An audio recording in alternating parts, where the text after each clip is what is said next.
Have you ever been a victim of fraud, identity theft? Well, it's very prevalent these days, and it's especially problematic for many of our seniors. So if you want to know more about this subject, stay tuned.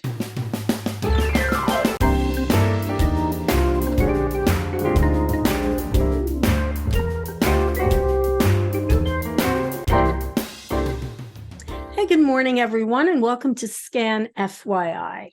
I just want to first say that today's segment is brought to you by Mark Vigiani from Keller Williams of Central Monmouth. My guest this morning is Tom Quigley. And good morning, Tom. Thanks for being with me. Good morning, Andrea. How are you? Thanks for having me. Oh, always a pleasure to talk to you. Tom is from Garden Savings Federal Credit Union. And Tom, why don't you just take a moment, tell your guests a little bit about who you are, what is your role there? Well, good morning, everybody. I'm Tom Quigley, and I'm the Chief Sales Officer at Garden Savings Federal Credit Union. My job here is really member service. We have 20,000 members, and we try to give them the best service we can with the greatest technology, the easiest access, the less frustration, also by saving them money with great rates and lower fees. So in general, we do what we can for our members. We are not for profit. So I think it's fair to say that all that technology even makes it easier for people to fall victim to fraud situations, right? Well, I'll tell you, fighting fraud is our number one goal right now. It is rampant. Unfortunately, people our age, and I'm a senior myself, people our age, we trust people more than we trust technology. We want to believe what people are telling us, but those people, they have their own interests. They have their own agenda. They're not after your best interests. So we want to believe them, but we can't. And it comes at you from every way. You can't imagine all the ways. You want me to list a few? Do you have a minute? Yes, let's talk. So first of all, who is most likely to be a victim? Because I know that for seniors, well, like you were saying, we can be especially vulnerable because we are so trusting. That's exactly right. We're not just trusting, but we're not the best generation when it comes to understanding technology. We don't use it for all it's worth. Every single person listening today should have a password manager for all their passwords. I was looking through my contacts last week. I have over 90 passwords that I have to memorize. It's impossible. But I have a password manager that secures them, that helps me remember them, gives me little tips. So everybody should have a password manager to help them get through all this stuff. The next generations after us, they all have password managers, but we don't do it because we don't really understand them. So, all right, shame on us. So I just wrote down myself, password manager, because I always learn something from my guests as well. All right, so let's talk. All right, seniors are especially vulnerable. And what kinds of fraud are out there that are really just getting us? Well, here's the way it kind of works. A lot of times if you get a phone call, you don't recognize the number, maybe you don't answer it. But when you get a text, you normally text right back immediately because text is so fast, it's unbelievable. But they'll come at you from so many different angles. They'll say they're with Medicare, or they're with your health provider, or the government, the IRS. If you're doing online romance, if you're looking for love online, they take your profile and use it against you. There's so many other ways they do it. They call up and they'll say, or they'll send you a text and say, "Hey, this is your bank. Did you cash a check for $320? We think maybe you were a victim of fraud." And you're like, "Whoa, I didn't cash that check." So you respond immediately. "Wasn't me. I didn't write that check." And then the conversation starts, and that's the fraud. They're actually going to get your information from you because they're befriending you. They seem like they're on your side and working on your behalf, but you give them all your information, and guess what? They take all your money. So if you ever got if that ever happened to you, say somebody sent you a text saying, this is your bank, you have a problem, we think you're fraud. Do not respond. do not even acknowledge that text. Call your bank and call your Right. bank using a number that you Right. find and say, hey, listen, I just got this text from you saying I was a victim of fraud. And they'll look and they'll say, no, it wasn't us. And that's the fraud. And it happens all the time. It happens every day. You So, know, I got a text from, I had something similar, the bank that actually holds my mortgage, and I got a text, but I thought, and I immediately called the bank. And of course, the bank said to me, number one, it wasn't us, and we're never going to send you a text. We're going to, so your bank is not going to text you. Your bank is going to call you, send you a registered letter, something a lot more formal, right? yeah, oh, yeah, exactly. Yeah, than a text. So But it's never not believe just it. that, Andrea. I mean, they go so far to say, hey, you won a prize at Macy's, or a raffle at your local mall. But if you didn't put in for that raffle, you're not going to win it. So you really have to keep your guard up for everything. And I mean that these people have no conscience. They don't care. They want your money and they're going to get it. So, I guess it's a numbers game too, because if I hang up the phone or I ignore them, you ignore them, they're just going to keep going on to yeah, somebody else, because somebody is going to be responsive. And that's how it works. that's exactly how it works. As a matter of fact, I mentioned password managers earlier today. A good password manager, which is software, it'll tell you, it'll scan what's called the dark web. There's the internet that is amazing, but there's the dark internet also. And that's where all the criminal activity takes place. You can go online in the dark net and buy a list of names and phone numbers or social security numbers or addresses of senior citizens in Ocean County, and then they start targeting you, saying, "Hey, we're right down the street from you." They look at Google Maps, they look at a picture of your house, and they're saying, "Hey, I love your house. Did you just get it painted red?" They find the common ground with you, and once they find the common ground, that's the hook. They got it set. Now they're just going to reel you in. So you really have to be aware. You have to be careful. How can you know, how can you figure it out that you have been a victim? I mean, maybe sometimes it might not be obvious. Correct. Oh, and that is just a brilliant question. Let me tell you, the first thing you got to do is trust your instinct.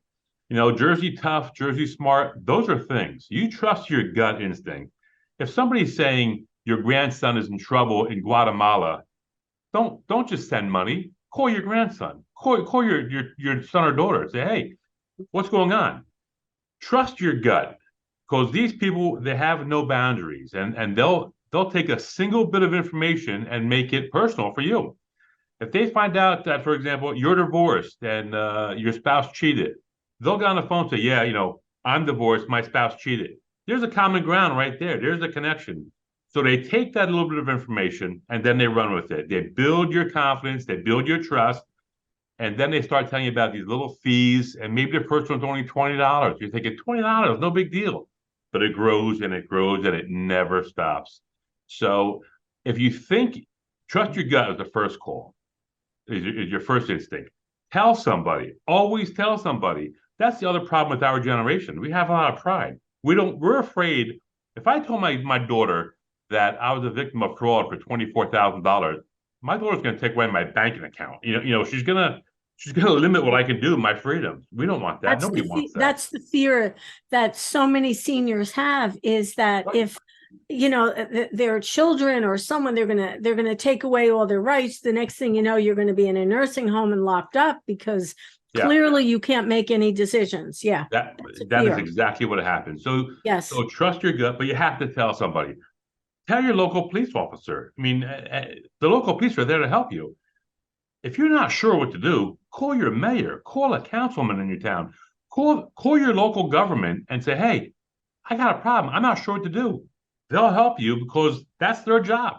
But call local police, report it. But definitely tell a family member, tell a trusted friend, because that's the only way you're going to beat it, is to tell somebody. And you might have a little bit of egg on your face. It's worth it, because maybe they can stop it before it gets too bad also. so if you discover you're a victim of fraud on any level, I mean, obviously you want to report it, and you should report it to the authorities. But how do you, what do you do? How do you reclaim your identity? What's the next step? it is not easy. Once you fall victim to fraud, it is not easy. There are things you can do to protect yourself. The password manager, use strong passwords. Always tell a confidant, a friend, or a family member what's going on in your life. But reporting it is the second step. There are the federal government, the state government, they're there to help you. The federal government has the Council on Aging. They'll tell you how to get your life back. The FTC, they'll tell you how to get your life back. But be prepared for work. It's not easy. You got to change things like you might have to change your bank accounts. Your bank will tell you what to do. So if somebody got into your checking account, well, you need a new checking account. Your bank, your credit union will help you with that. People will help you, but you have to ask for help. That's the first thing. If you think something's wrong, even if you only gave $5 to somebody, tell somebody, because it's not natural. You don't give $5 to a stranger. So that's another good point. So if it is your bank, your credit union, something like that, you need to report it to them as well. They need to know as well what exactly happened. Yeah. Well, not just that.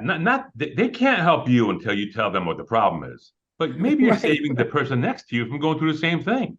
Because like I mentioned earlier, when they buy these lists of phone numbers, it could be your cousin, it could be your child. You could be protecting other people you don't even know you're protecting them just by doing the right thing and turning it in. And I know it's hard. I know you're going to have egg on your face. But when I was researching for this interview, I have to tell you, some of the stories were heartbreaking. One woman from Australia, husband just died. Somehow she got confused over her life insurance company. She gave his $700,000 life insurance policy to a stranger. And it took a month. They were slow. They were methodical. They never gave up. So I'm saying that there are so many things that can go wrong. Just trust your gut instinct. You're Jersey smart. Be that way. Don't trust anybody and verify. Trust but verify. Don't trust but still verify. So it's a difficult situation, but certainly ask for help. I think it's worth repeating again that Medicare. Your bank, let's say, all these big organizations, they're not going to text you. They're not going to call you, to ask for private information in an unsecure way. Nobody legit is going to send you an email and say, I need your social security number. Right. It doesn't go that way. That's right. And more than that, they're not going to say to you something like, oh, yeah, you have to pay this fee right away. Oh, yeah. Go get a Walmart gift card. A Walmart gift card. They're gonna show you their hand along the way. But no credit union, no bank, no anybody will ever ask for your social security number, your PIN number. They'll never ask for it. It's none of their business. So be aware, be strong.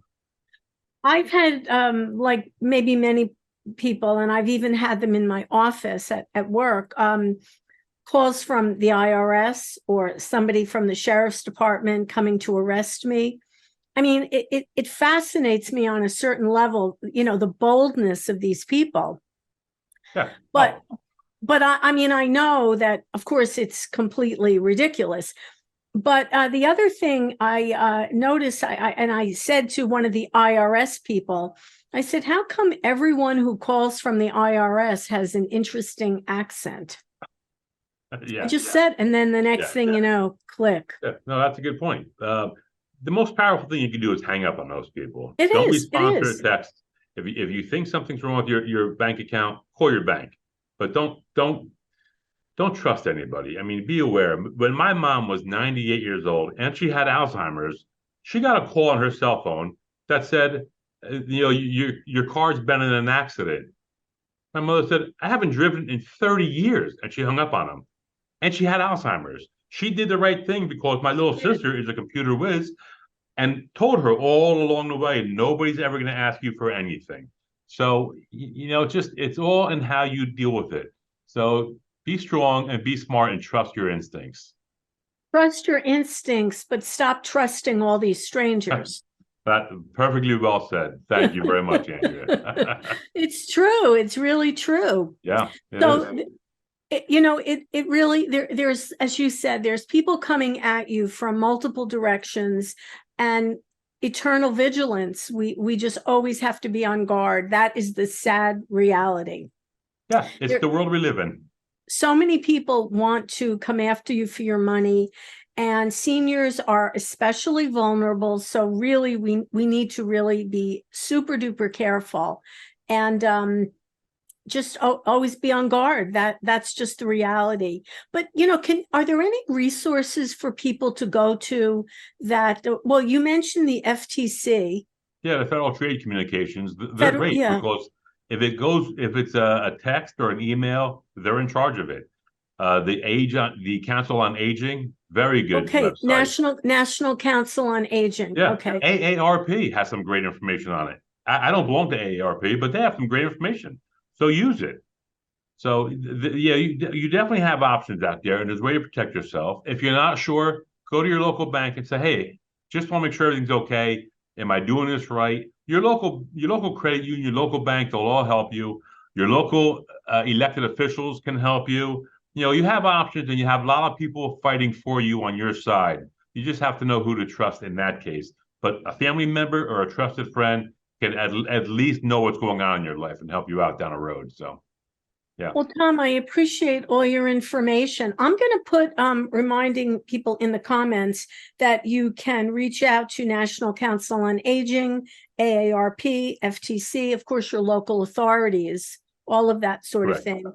And for everyone who's listening, we'll put all of Tom's contact information out there as well, in case you want to reach out to him at Garden Savings Federal Credit Union. That is a mouthful. Yes, it is. If I could just point out one last thing, Andrea, we're not just trusting senior citizens, and we are trusting. We got all the money. We worked hard and we built ourselves a little nest egg. We have Social Security coming in, or a pension, or a 401k. So they look at us as, oh, look at that fat hen. Let's just go get that egg. So you have to be aware, because we are the ones with a lot of money. Young kids today, they're struggling to pay their bills, living paycheck to paycheck, and we might be also. But to the scammer, we're just sitting there with a bunch of money in the bank, waiting to spend it. So, well, whether you have $5,000 in the bank or 500, there's guaranteed there's somebody out there who wants your money. So, spot on.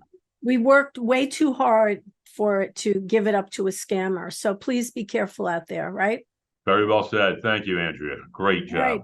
Well, Tom Quigley from Garden State Federal Credit Union, always a pleasure to talk to you. And I look forward to seeing you outside of Zoom very soon. That's the plan. Thank you for all your time, Andrea. And good luck to everybody out there. Please don't hesitate to call if you think you've been a victim. All the best to you. Be strong. All right.